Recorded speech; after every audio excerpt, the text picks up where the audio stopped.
Welcome back to my kitchen. So today I want to show you my other method of making puff puff using an egg. But first of all, I'll measure the flour and I'll sift the flour to remove every dirt and to make the flour free.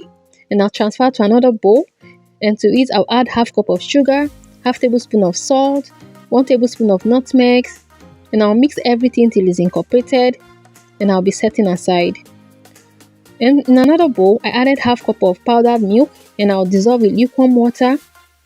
When it's properly dissolved, I'll add half tablespoon of sugar, 1 tablespoon of yeast, and I'll go ahead and mix properly. And I'll be covering with a cling film to rest for 5 minutes because it's an active yeast. As you can see, the yeast has risen and it has rested. So I'll be pouring this into my sift flour. And to it, I'll add 1 egg and I'll mix everything. Then I'll add more water to it. As I'm mixing, I'll add more water because I found out the dough is still stiff and this dough needs to be a bit soft before I'll allow it to rest. So I'll be using my hands to work on this dough so it can dissolve properly. As you can see, I'll be covering this with a cling film and I'll allow it to rest for 30 minutes.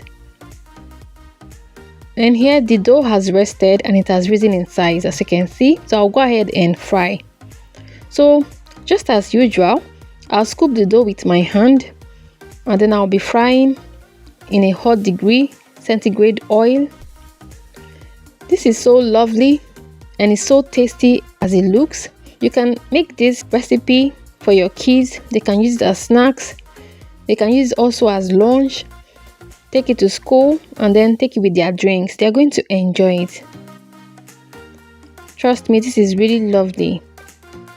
Thank you so much for joining me today again and hope to see you next time. Bye.